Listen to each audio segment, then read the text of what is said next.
வணக்கம். மதிமுகம் நேயர்களுக்கு இனிய பொங்கல் திருநாள் வாழ்த்துகள். இது மதிமுகம் செய்திகள். இன்றைய முக்கிய நிகழ்வுகளை பார்ப்பதற்கு முன்பாக தலைப்புச் செய்திகளை பார்க்கலாம். சர்வாதிகார போக்கை அகற்றும் ஆட்சி அமைய வேண்டும். சமத்துவ பொங்கல் மகிழ்ச்சி என பொங்கட்டும் என முதலமைச்சர் மு.க.ஸ்டாலின் வாழ்த்து. நாடாளுமன்ற தேர்தல் களம் நம்மை அரைகூவி அழைக்கின்றது. ஆட்சி மாற்றத்திற்காக நாம் சூளுரைப்போம் என வைகோ பொங்கல் வாழ்த்து. பொங்கல் பண்டிகையை முன்னிட்டு 2 நாட்களில் அதிகப்படியான பேருந்துகள் இயக்கம். 2 நாட்களில் 4.34 லட்சம் பயணிகள் அரசு பேருந்துகளில் பயணித்துள்ளதாக அமைச்சர் சிவசங்கர் தகவல். தமிழ்நாட்டில் மும்மொழி கொள்கை என்பது ஒருபோதும் வாய்ப்பில்லை. இருமொழி கொள்கையே தொடரும் என தமிழ்நாடு அரசு திட்டவட்டம். தென் மாநிலங்களில் இருந்து வடகிழக்கு பருவமழை விலகியது. சென்னை வானிலை ஆய்வு மையம் தகவல். தமிழ்நாடெங்கும் சமத்துவ பொங்கல் மகிழ்ச்சி என பொங்கட்டும் என தமிழக மக்களுக்கு முதலமைச்சர் மு.க.ஸ்டாலின் பொங்கல் வாழ்த்து தெரிவித்துள்ளார். பொங்கல் பண்டிகை நாடு முழுவதும் உற்சாகமாக கொண்டாடப்பட்டு வருகிறது. இதையொட்டி பல்வேறு தலைவர்கள் மக்களுக்கு பொங்கல் வாழ்த்து தெரிவித்து வருகின்றனர். டெல்லியில் ஒன்றிய அமைச்சர் எல். முருகன் வீட்டில் இன்று பொங்கல் பண்டிகை உற்சாகமாக கொண்டாடப்பட்டது. இந்த விழாவில் பிரதமர் மோடி கலந்து கொண்டு பொங்கல் பண்டிகையை உற்சாகமாக கொண்டாடினார். விழாவில் பேசிய பிரதமர் மோடி சிறுதானிய உற்பத்தியில் 3 கோடி விவசாயிகள் ஈடுபட்டுள்ளதாகவும் ஒவ்வொரு பகுதியிலும் உள்ள மக்கள் இணைந்து செயல்படும் போது நாடு வளம் பெறும் எனவும் தெரிவித்தார். தமிழக மக்களுக்கு முதலமைச்சர் மு.க.ஸ்டாலின் பொங்கல் வாழ்த்து தெரிவித்துள்ளார். இது தொடர்பாக அவர் வெளியிட்டுள்ள வாழ்த்து பதிவில், தை பிறந்தால் வழி பிறக்கும் என நம்பிக்கை அளிக்கும் வகையில் மிக்ஜாம் புயல் பேரிடர் நிவாரணம் பொங்கல் பரிசு தொகுப்பு மற்றும் 1000 ரூபாய் வழங்கியுள்ளதாக குறிப்பிட்டுள்ளார். தமிழ்நாடெங்கும் சமத்துவ பொங்கல் மகிழ்ச்சியென பொங்கட்டும் என்றும், நான் தான் எல்லாம் என்ற சர்வாதிகார போக்கு அகல கூட்டாட்சி தத்துவத்தை மதிக்கும் ஆட்சி ஒன்றிய அளவில் அமைய வேண்டும் எனவும் தெரிவித்துள்ளார். இதற்கிடையே பொங்கல் திருநாளை ஒட்டி 3184 தமிழக காவல்துறை மற்றும் சீருடை அலுவலர்கள் பணியாளர்களுக்கு பொங்கல் பதக்கங்கள் வழங்க முதலமைச்சர் மு.க.ஸ்டாலின் உத்தரவிட்டுள்ளார். அதிமுக பொதுச் செயலாளர் எடப்பாடி பழனிசாமி வெளியிட்டுள்ள வாழ்த்து செய்தியில், தமிழர்கள் அனைவரும் அன்பு பொங்க, இன்பம் பொங்க, பொங்கல் திருநாள் நல்வாழ்த்துக்கள் என தெரிவித்துள்ளார். முன்னாள் முதல்வர் ஓ. பன்னீர்செல்வம் வெளியிட்டுள்ள வாழ்த்து செய்தியில், தை பிறந்தால் வழி பிறக்கும் என்ற பழமொழிக்கேற்ப தமிழ்நாட்டில் மாற்றம் மலர்ந்து மக்களுக்கு வழி பிறக்கட்டும் என பொங்கல் வாழ்த்து தெரிவித்துள்ளார். அதேபோல் விசிக தலைவர் திருமாவளவன், அமமுக பொதுச் செயலாளர் டிடிவி தினகரன், மநீம தலைவர் கமலஹாசன் உள்ளிட்டோர் பொதுமக்களுக்கு பொங்கல் வாழ்த்து தெரிவித்துள்ளனர். பொங்கல் விழாவினை தொடர்ந்து நாடாளுமன்ற தேர்தல் களம் நம்மை அரைகூவி அழைக்கின்றது என மதிமுக பொதுச் செயலாளரும் மாநிலங்களவை உறுப்பினருமான வைகோ தெரிவித்துள்ளார். தமிழர் திருநாளாம் பொங்கல் பண்டிகை நாளை ஒட்டி வைகோ வெளியிட்டுள்ள வாழ்த்து செய்தியில், பொங்கல் விழாவை தமிழர் திருநாளாக பொதுமக்கள் மகிழ்ச்சியுடன் கொண்டாடுவதற்கு திராவிட இயக்கமே முதன்மையான காரணம் என பெருமிதம் தெரிவித்துள்ளார். தலைநகர் சென்னையிலும் தென் தமிழ்நாட்டிலும் பெருமழை வெள்ளம் காரணமாக நம் மக்கள் எதிர்கொண்ட இன்னல்கள், இழப்புகள் ஏராளம் என வைகோ வேதனை தெரிவித்துள்ளார். மேலும் அரசு நிர்வாகத்துடன் இணைந்து மதிமுக உள்ளிட்ட அனைத்து கட்சிகளும் சமூக அமைப்புகளும் கண்ணீர் சிந்திய மக்களுக்கு பல வகையிலும் உதவியதாக தெரிவித்துள்ள வைகோ, அவர்களின் விழிநீரை துடைத்திட மனித நேயத்துடன் நிவாரண பணிகளில் ஈடுபட்ட நல் உள்ளங்களை இந்த வேளையில் பாராட்டுவதாகவும் தெரிவித்துள்ளார். பொங்கல் விழாவினை தொடர்ந்து நாடாளுமன்ற தேர்தல் களம் நம்மை அரைகூவி அழைப்பதாக தெரிவித்துள்ள வைகோ, பேரறிஞர் அண்ணாவின் உயர்நிகர் லட்சியங்களான மாநில சுயாட்சி, கூட்டாட்சி, மத நல்லிணக்கம், சமூக நீதி, மத சார்பின்மை, ஜனநாயக நெறிமுறைகள் ஆகியவை அனைத்தையும் குழி தோண்டி புதைத்து வரும் மோடி தலைமையிலான மக்கள் விரோத பாஜக தன் ஆட்சியை தக்கவைக்க மீண்டும் களத்தில் நிற்பதாக தெரிவித்துள்ளார். திராவிட மாடல் ஆட்சியினை திறம்பட நடத்தி வரும் திமுகவுடன் இந்தியா கூட்டணியில் இணைந்து ஆட்சி மாற்றத்திற்காக நாடு தழுவிய அளவில் நடவடிக்கைகளை மேற்கொண்டுள்ள இந்த காலகட்டத்தில் பொங்கல் விழாவினை நாம் கொண்டாட இருப்பதாகவும், பொங்கலோ பொங்கல் என்று கூவி மகிழ்ந்திடும் அதே வேளையில் ஆட்சி மாற்றத்திற்காகவும் நாம் சூளுரைப்போம் என வைகோ தமது வாழ்த்து செய்தியில் குறிப்பிட்டுள்ளார். தமிழகம் முழுவதும் போகி பண்டிகை உற்சாகமாக கொண்டாடப்பட்டது. தமிழர் திருநாளாம் பொங்கல் பண்டிகை நாளை கொண்டாடப்படுகிறது. மார்கழி மாதம் கடைசி நாளான இன்று போகி பண்டிகை தமிழகம் முழுவதும் உற்சாகமாக கொண்டாடப்பட்டது. பழைய மற்றும் தேவையற்ற பொருட்களை மக்கள் தங்கள் வீட்டு வாசலில் தீயிட்டு கொளுத்தி பண்டிகை கொண்டாடினர். சென்னையில் பழைய பொருட்களை எரித்து மக்கள் போகி பண்டிகையை கொண்டாடிய நிலையில் காற்று மாசு அதிகரித்துள்ளதாக மாசு கட்டுப்பாட்டு வாரியம் தெரிவித்துள்ளது. தமிழ்நாடு மாசு கட்டுப்பாட்டு வாரிய தகவலின்படி இன்று காலை 7 மணிக்கு சென்னையில் காற்று தர குறியீட்டின் சராசரி அளவு 378ஆக உயர்ந்தது. இதில் அதிகபட்சமாக சென்னை ராயபுரத்தில் காற்று தர குறியீடு 770ஆகவும் அரும்பாக்கத்தில் 501ஆகவும் இருந்தது. காற்று மாசு காரணமாக சென்னை விமான நிலையத்திற்கு வந்த சிங்கப்பூர் மற்றும் லண்டன் விமானங்கள் தரையிறங்க முடியாமல் ஹைதராபாத் விமான நிலையத்திற்கு திருப்பி அனுப்பப்பட்டன. அதேபோல சென்னை சர்வதேச விமான நிலையத்திலிருந்து டெல்லி, ஹைதராபாத், பெங்களூர், கொல்கத்தா ஆகிய நகரங்களுக்கு செல்லும் விமானங்களும் தாமதமாக புறப்பட்டன. காலை 9 மணிக்கு மேல் சென்னை விமான நிலையத்தில் விமான சேவை தொடங்கியது. பனிமூட்டத்துடன் காற்று மாசுபாடும் அதிகரித்துள்ளதால் சென்னையின் பெரும்பாலான பகுதிகளில் மக்கள் எதிரே வரும் வாகனங்கள் கூட தெரியாமல் சிரமப்பட்டனர். பொங்கல் பண்டிகையை ஒட்டி கடந்த 2 நாட்களில் இதுவரை இல்லாத அளவில் அதிக அளவிலான பேருந்துகள் இயக்கப்பட்டதாக போக்குவரத்து துறை அமைச்சர் சிவசங்கர் தெரிவித்துள்ளார். பொங்கல் பண்டிகையை ஒட்டி அரசு போக்குவரத்து கழகங்கள் சார்பில் கடந்த 12ஆம் தேதி முதல் சென்னை உட்பட தமிழ்நாட்டின் பல்வேறு முக்கிய நகரங்களில் இருந்தும் சிறப்பு பேருந்துகள் இயக்கப்பட்டு வருகின்றன. சென்னையில் இருந்து இயக்கப்பட்ட பேருந்துகளில் நேற்று முன்தினம் 2 லட்சத்திற்கும் அதிகமானோர் பயணித்தனர். நேற்று ஒரே நாளில் மட்டும் 2210 சிறப்பு பேருந்துகள் இயக்கப்பட்டுள்ளதாகவும் போக்குவரத்து துறை தெரிவித்துள்ளது. மேலும் ஆம்னி பேருந்துகளில் முன்பதிவு செய்து 50,000 பேர் சென்னையிலிருந்து சொந்த ஊர்களுக்கு சென்றுள்ளனர். மொத்தம் 7474 அரசு பேருந்துகளில் 4.34 லட்சம் பேர் பயணம் செய்துள்ளதாகவும் 2.30 லட்சம் பேர் முன்பதிவு செய்ததாகவும் போக்குவரத்து துறை தகவல் தெரிவித்துள்ளது. பொதுமக்கள் தங்களது சொந்த ஊர்களுக்கு செல்ல ஏதுவாக சென்னையிலிருந்து இன்று சிறப்பு பேருந்துகள் இயக்கப்பட உள்ளதாக போக்குவரத்து துறை தெரிவித்துள்ளது. நெல்லை, தூத்துக்குடி, நாகர்கோயில், திருச்செந்தூருக்கு கோயம்பேடு பேருந்து நிலையத்திலிருந்து முன்பதிவில்லாத பேருந்துகளாக இயக்கப்படும் என தெரிவிக்கப்பட்டுள்ளது. இதுகுறித்து போக்குவரத்து துறை அமைச்சர் சிவசங்கர் வெளியிட்டுள்ள அறிக்கையில் கடந்த 2 நாட்களில் மட்டும் 4.34 லட்சம் பயணிகள் அரசு பேருந்துகளில் பயணித்துள்ளதாகவும் 1.44 லட்சம் பயணிகள் முன்பதிவு செய்து பயணித்துள்ளதாகவும் தெரிவித்தார். கடந்த ஆண்டை விட கூடுதலாக 23,000 பேர் முன்பதிவு செய்து பயணித்துள்ளதாகவும் அவர் குறிப்பிட்டுள்ளார். சென்ட்ரல், எழும்பூர், தாம்பரம் ரயில் நிலையங்களில் நேற்று காலை முதலே மக்கள் கூட்டம் அலைமோதியது. சென்னையில் இருந்து கடந்த 2 நாட்களில் இயக்கப்பட்ட ரயில்களில் 3 லட்சம் பேர் பயணம் செய்துள்ளனர். விமானம் மூலமாகவும் ஆயிரக்கணக்கானோர் புறப்பட்டு சென்றுள்ளனர். இவ்வாறு கடந்த 2 நாட்களில் பேருந்து, ரயில், விமானங்கள் மூலம் 8 லட்சத்துக்கும் மேற்பட்டோர் சென்னையில் இருந்து சொந்த ஊர்களுக்கு சென்றுள்ளனர். தமிழகத்தில் இருமொழி கொள்கையே தொடரும் என்றும் மும்மொழி கொள்கை என்பது ஒருபோதும் வாய்ப்பில்லை எனவும் தமிழக அரசு திட்டவட்டமாக தெரிவித்துள்ளது. பள்ளி மாணவர்களுக்கு செயற்கை நுண்ணறிவு பற்றிய அறிவை ஊட்டுவதற்காக மைக்ரோசாப்ட் நிறுவனத்துடன் தமிழக அரசு ஒரு புரிந்துணர்வு ஒப்பந்தம் ஏற்படுத்தியது. இது தேசிய கல்விக் கொள்கையில் சொல்லப்பட்ட திட்டம் என பாஜக மாநில தலைவர் அண்ணாமலை தெரிவித்திருந்தார். மேலும் வெகு விரைவில் மும்மொழி கொள்கையையும் தமிழ்நாடு அரசு கொண்டு வரும் என்றும் குறிப்பிட்டிருந்தார். இந்நிலையில் அண்ணாமலை வரலாற்றை மாற்றவோ திரிக்கவோ முயலக்கூடாது என தமிழ்நாடு அரசு அவரது கூற்றை முற்றிலும் நிராகரித்துள்ளது.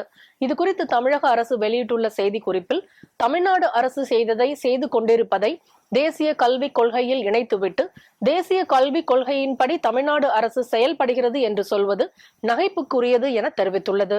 பெரியார் காட்டிய பாதையில் தமிழ்நாடு அரசு முற்போக்கு பாதையில் செல்லும் அரசாகவே செயல்படும் என்றும் அண்ணாமலை பகல் கனவு காண்பது போல மும்மொழி கொள்கை ஒருபோதும் தமிழ்நாட்டில் உருவாக்க வாய்ப்பு இல்லை என்றும் இருமொழி கொள்கையே தொடரும் என குறிப்பிடப்பட்டுள்ளது.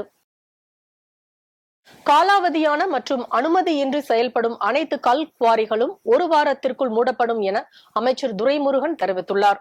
வேலூர் மாவட்டத்தில் செய்தியாளர்களை சந்தித்த நீர்வளத்துறை அமைச்சர் துரைமுருகன் திருவள்ளுவர் பல்கலைக்கழக ஊழல்கள் குறித்து பேராசிரியர்களும் பல்கலைக்கழக பணியாளர்களும் புகார் அளித்தால் நடவடிக்கை எடுக்கப்படும் என தெரிவித்தார். லைசன்ஸ் இல்லாமல் அன்ஆத்தரைஸ்டா போன்ற கற்கூரைகளை 1 வாரத்துக்குள்ளாக காட்ட சொல்லி இருக்கிறேன். எல்லாத்தையும் மூடிடுவேன். ஏன்னா நம்ம கரடிக்குடியிலே அது மாதிரி போயிட்டு இருக்கு. 2 வருஷமா அவங்க எதுவாக இருந்தாலும் இந்த ஒரே வாரம் தான் பொங்கல் முடிஞ்சோட முடிச்சிடுவோம். நம்ம திருவள்ளூர் யூனிவர்சிட்டியில நீங்க ஏற்கனவே சொன்னீங்க நிறைய முறைகேடுகள்னு. இப்பவும் அதே மாதிரி இருக்கு. நீங்க தலையிடணும் அப்படின்னு சொல்லி அந்த பேராசிரியர்கள் எல்லாம் கோரிக்கை வைக்கிறாங்க. அதை பத்தி அவங்க 2 நாளைக்கு இருக்க நான் பார்க்க சொல்லுங்க, நான் பேசுகிறேன். தமிழ்நாட்டின் இயற்கை வளங்களை காக்கும் எல்லைச்சாமியாக வைகோ செயல்படுவதாக மதிமுக முதன்மை செயலாளர் துரை வைகோ புகழாரம் சூட்டியுள்ளார். மதுரை யானை மலையை பாதுகாக்க மக்களிடையே விழிப்புணர்வு ஏற்படுத்தும் வகையில் ஆண்டுதோறும் மதிமுக சார்பில் மாரத்தான் போட்டி நடத்தப்பட்டு வருகிறது. இந்நிலையில் யானை மலை ஒத்த கடையில் பொங்கல் பண்டிகையை முன்னிட்டு மதிமுக மதுரை புறநகர் வடக்கு மாவட்ட சார்பில் பூமி தாயை பாதுகாப்போம் என்ற முழக்கத்தை முன்வைத்து 14வது யானைமலை மாரத்தான் போட்டி நடைபெற்றது. இதில் சிறப்பு அழைப்பாளராக மதிமுக முதன்மை செயலாளர் துரை வைகோ கலந்து கொண்டு மாரத்தான் போட்டியை தொடங்கி வைத்தார். முன்னதாக பேசிய அவர், பூமியை பாதுகாக்கும் கடமையும் பொறுப்புணர்வும் நம் அனைவருக்கும் உள்ளதாக தெரிவித்தார். தென் மாவட்டங்களுக்கு பேராபத்தை விளைவிக்கக்கூடிய நியூட்ரோ திட்டம், மீத்தேன், ஹைட்ரோ கார்பன் ஆகிய நச்சு திட்டங்களை வைகோ போராடி தடுத்து நிறுத்தியதையும் அவர் குறிப்பிட்டு பேசினார். இந்த பூமி வெப்பமடைதல் இன்னொரு காரணம் என்ன சொல்றாங்க, கிளைமேட் சேஞ்ச், காலநிலை மாற்றம்னு தமிழ்ல சொல்லுவாங்க. இந்த 2 காரணத்தினாலதான் இந்த இயற்கை பேரிடர்கள் நடக்குதுன்னு சொல்றாங்க. அப்படின்னா அதே நேரத்தில் இன்னைக்கு மண்ணு, காற்று, நீர் எல்லாம் மாசுபடுறது எதனால? நெகிழிகள், பிளாஸ்டிக் சொல்றோம். பிளாஸ்டிக் நம்ம யூஸ் பண்ணி தான் ஆகணும், வேற வழியில சில. ஆனா முடிந்த மட்டும் நெகிழிகளை, பிளாஸ்டிக்களை தவிர்ப்போம். துணி பைகளை நாம் பயன்படுத்துவோம். இயற்கை விவசாயத்தை வரவேற்று நாம் ரசாயன உரங்களை, பூச்சிக்கொல்லி மருந்துகளை நாம் தவிர்க்க வேண்டும்.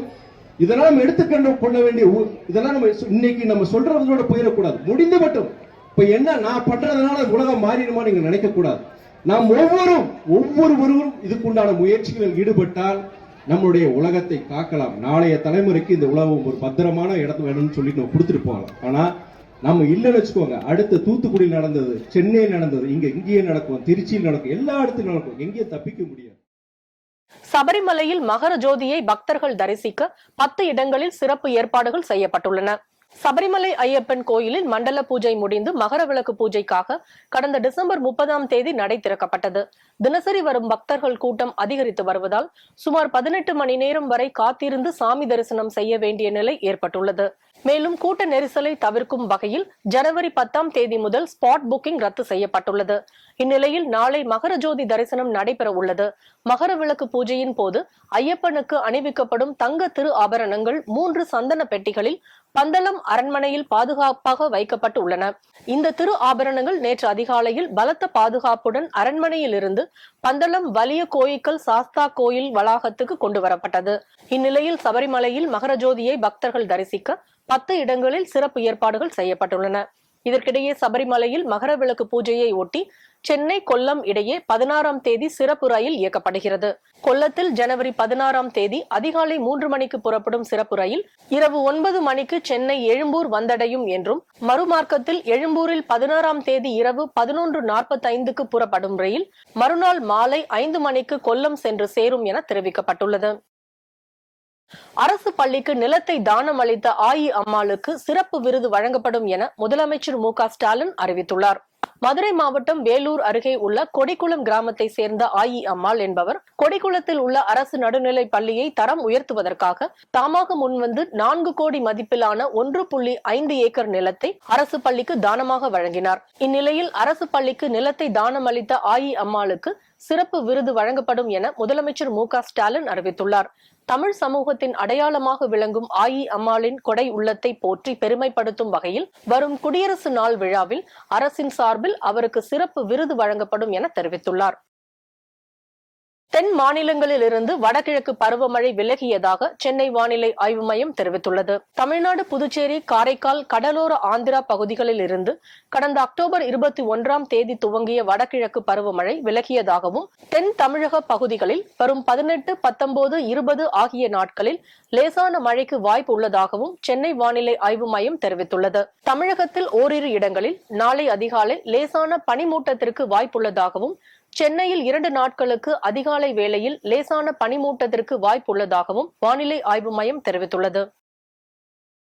சபரிமலை செல்லும் ஐயப்ப பக்தர்களுக்கு தேவையான வசதி செய்து கொடுக்க வேண்டும் என முன்னாள் முதல்வர் ஓ பன்னீர்செல்வம் வலியுறுத்தியுள்ளார். இதுகுறித்து அவர் வெளியிட்டுள்ள அறிக்கையில், சபரிமலை சன்னதி மேம்பாலத்தில் நெரிசலில் சிக்கிய சிறுமியை தேசிய பேரிடர் மீட்பு படையினர் மீட்கும் அளவுக்கு நிலைமை மோசமாக உள்ளதாகவும், பெரும்பாலான பக்தர்கள் மன உளைச்சலுக்கு ஆளாகி உள்ளதாகவும் தெரிவித்துள்ளார். வட மாநிலங்களில் தமிழர்கள் பாதிக்கப்பட்டால் குரல் கொடுக்கும் முதல்வர், சபரிமலையில் தமிழக பக்தர்கள் தாக்கப்படுவதையும் அவர்கள் கூட்ட நெரிசலில் சிக்கி தவிப்பது போன்ற நிலைமை ஏற்படாத வகையில் கேரள அரசு நடவடிக்கை எடுத்திட வேண்டும் என்ற கோரிக்கையினை முதலமைச்சர் கேரள அரசுக்கு விடுக்க வேண்டும் என கேட்டுக் கொண்டுள்ளார்.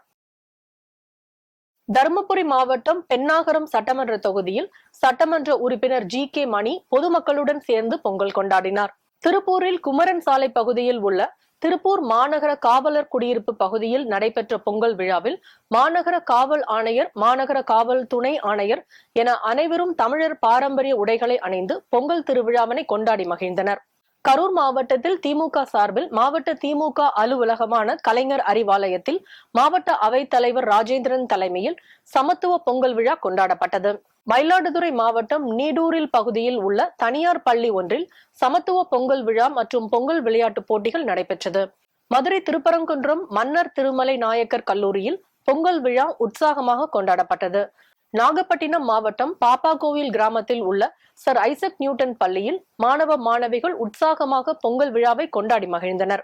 திருவண்ணாமலை மாவட்டம் கீழப்பெண்ணாத்தூர், செங்கம் உள்ளிட்ட பல்வேறு கிராமங்களில் போகி பண்டிகையை முன்னிட்டு அதிகாலை வீட்டு முன்பு பழைய துணிகளை எரித்தும் வாசலில் வண்ண கோலங்கள் இட்டும் குடும்பத்துடன் கொண்டாடி மகிழ்ந்தனர்.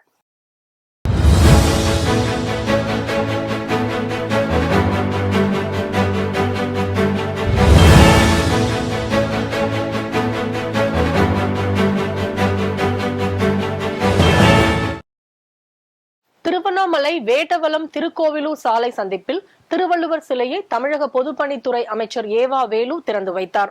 ஏற்கனவே இப்பகுதியில் அமைக்கப்பட்டிருந்த திருவள்ளுவர் சிலை சாலை விரிவாக்கம் காரணமாக சில மாதங்களுக்கு முன்பு அகற்றப்பட்ட நிலையில் புதிதாக சீரமைக்கப்பட்ட திருவள்ளுவர் சிலையை அமைச்சர் ஏவா வேலு திறந்து வைத்தார். வேலூர் மாவட்டம் பெருமுகை பகுதியில் நமது லட்சியம் வளர்ச்சியடைந்த பாரதம் விழிப்புணர்வு நிகழ்ச்சி நடைபெற்றது. இதில் ஒன்றிய சாலை போக்குவரத்து மற்றும் சிவில் விமான போக்குவரத்து துறை இணை அமைச்சர் வி.கே. சிங் கலந்து கொண்டு செல்வ மகள் சேமிப்பு திட்டம், பிரதான் மந்திரி கிஷான் திட்டம் உள்ளிட்ட பல்வேறு திட்டங்களின் மூலம் சுமார் 30க்கும் மேற்பட்ட பயனாளிகளுக்கு சுமார் 40 லட்சம் மதிப்பிலான நலத்திட்ட உதவிகளை வழங்கினார். திருப்பூர் கொங்கு மெயின் ரோட் பகுதியில் உள்ள வீட்டில் புகுந்த 5 அடி நீளமுள்ள சாரை பாம்பை மீட்ட வனத்துறையினர் பிடிபட்ட பாம்பை காட்டுப்பகுதிக்குள் விடுவதற்காக எடுத்து சென்றனர். அரியலூர் மாவட்டத்திற்கு வருகை தந்த கேலோ இந்தியா இளைஞர் விளையாட்டு போட்டி பிரச்சார வாகனத்தினை மாவட்ட ஆட்சியர் ஆனிமேரி ஸ்வர்ணா கொடியசைத்து துவக்கி வைத்தார். இந்நிகழ்ச்சியில் அரியலூர் சட்டமன்ற உறுப்பினர் கு. சின்னப்பா, ஜெயங்கொண்டம் சட்டமன்ற உறுப்பினர் கண்ணன் மற்றும் மாவட்ட காவல் கண்காணிப்பாளர் செல்வராஜ் ஆகியோர் கலந்து கொண்டனர்.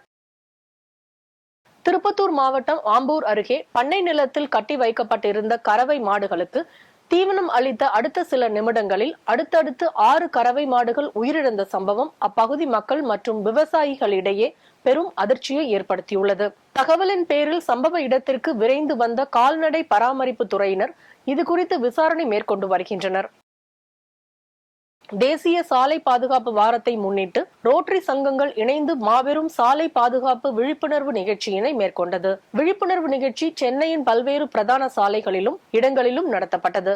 ஜனவரி 12 அன்று டி நகர் ஜீவா பூங்கா, கோயம்பேடு சென்ட்ரல் பேருந்து நிலையம் மற்றும் வேளச்சேரி பீனிக்ஸ் மார்க்கெட் சிட்டி ஆகிய இடங்களில் நடைபெற்றது. ரோட்டரி மாவட்ட ஆளுநர் ரவிராமன் தலைமையில் நடைபெற்ற இந்த விழிப்புணர்வு நிகழ்வின் மற்றொரு நிகழ்வாக நடன கலைஞர்கள் தங்கள் கைகளில் விழிப்புணர்வு வழிமுறைகள் கொண்ட பலகைகளை ஏந்தி நடனமாடினார்கள்.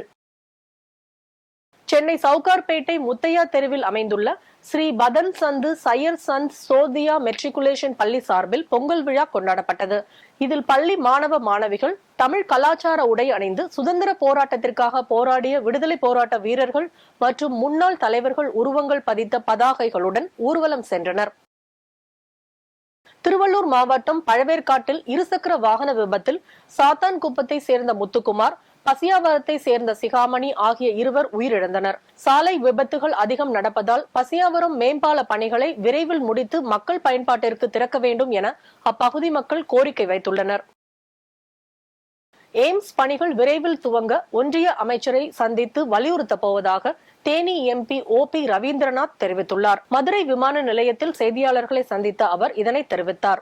எய்ம்ஸை பொறுத்த வரைக்கும் சொன்ன மாதிரி ராமநாதபுரத்துல இருந்து மதுரைக்கு டெம்பரரியா அக்கமடேட் பண்றாங்க. அது தாமதமான காரணம் பல இது இருக்கு. ஜப்பானுடைய அந்த நிறுவனம் லைக்காங்கிற இஷ்யூனாலதான் டிலே ஆச்சு. இனிமேல் வேகமா போகும். நான் இப்ப கூட்டத்தொடர் நடைபெற இருக்கின்றது. அதுல பிரதமர் அவர்களுக்கும் மத்திய சுகாதாரத்துறை விரைவாக பணி தொடங்குவதற்கு நான் கோரிக்கை. மயிலாடுதுறை மதுவிலக்கு அமலாக்க பிரிவு காவல்துறையினர் பொங்கல் பண்டிகை விற்பனைக்காக காரைக்காலில் இருந்து காரில் கடத்தி வரப்பட்ட 3 லட்சம் மதிப்பிலான 900 லிட்டர் சாராயம் மற்றும் காரை பறிமுதல் செய்து விசாரணை மேற்கொண்டு வருகின்றனர். திருப்பூரில் மதிமுக சார்பில் பொங்கல் சீர்வரிசை பொருட்கள் வழங்கும் விழா நடைபெற்றது. மதிமுக சார்பிலும் திலீபன் நினைவு மன்றத்தின் சார்பிலும் ஆண்டுதோறும் சமத்துவ பொங்கல் விழா நடைபெறுகிறது.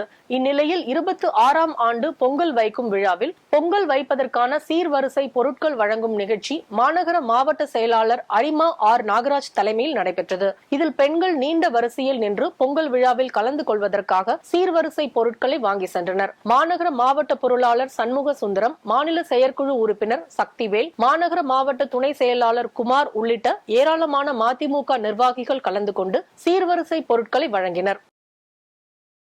இஸ்ரேலில் ஹமாஸ் அமைப்பினர் நடத்தி வரும் தாக்குதல் 100 நாட்கள் எட்டிய நிலையில் 24 மணி நேர பேரணி இஸ்ரேலின் தெல் அவிவில் நடைபெற்றது. ஹமாஸ் அமைப்பிற்கு பதிலடி கொடுக்கும் எண்ணத்தில் 3 மாதங்களாக காசாவின் மீது இஸ்ரேல் தன் தாக்குதல்களை தொடர்ந்து வருகிறது. 23,800க்கும் அதிகமான மக்களை இதுவரை கொல்லப்பட்டு வரும் நிலையில் இஸ்ரேலின் இந்த நடவடிக்கைகளை எல்லா நாடுகளும் கடுமையாக விமர்சித்து வருகின்றன. இந்நிலையில் இந்த 24 மணி நேர பேரணியை மக்கள் துவங்கியுள்ளனர். கடந்த அக்டோபர் 7ஆம் தேதி ஹமாஸ் அமைப்பு தாக்குதல் நடத்திய நேரமான காலை 6:29 மணி அளவில் பேரணி துவங்கப்பட்டுள்ளது. மீண்டும் தலைப்புச் செய்திகள். சர்வாதிகார போக்கை அகற்றும் ஆட்சி அமைய வேண்டும். சமத்துவ பொங்கல் மகிழ்ச்சி என பொங்கட்டும் என முதலமைச்சர் மு.க. ஸ்டாலின் வாழ்த்து. நாடாளுமன்ற தேர்தல் களம் நம்மை அரைகூவி அழைக்கின்றது. ஆட்சி மாற்றத்திற்காக நாம் சூளுரைப்போம் என வைகோ பொங்கல் வாழ்த்து. பொங்கல் பண்டிகையை முன்னிட்டு 2 நாட்களில் அதிகப்படியான பேருந்துகள் இயக்கம். 2 நாட்களில் 4.34 லட்சம் பயணிகள் அரசு பேருந்துகளில் பயணித்துள்ளதாக அமைச்சர் சிவசங்கர் தகவல். தமிழ்நாட்டில் மும்மொழி கொள்கை என்பது ஒருபோதும் வாய்ப்பில்லை. இருமொழி கொள்கையே தொடரும் என தமிழ்நாடு அரசு திட்டவட்டம். தென் மாநிலங்களில் இருந்து வடகிழக்கு பருவமழை விலகியது. சென்னை வானிலை ஆய்வு மையம் தகவல். இத்துடன் செய்திகள் நிறைவடைந்தன. மீண்டும் செய்திகள் காலை 8 மணிக்கு. மேலும் செய்திகளை தெரிந்து கொள்ள மதிமுகம் பிரைம் யூடியூப் தளத்தில் இணைந்திருங்கள்.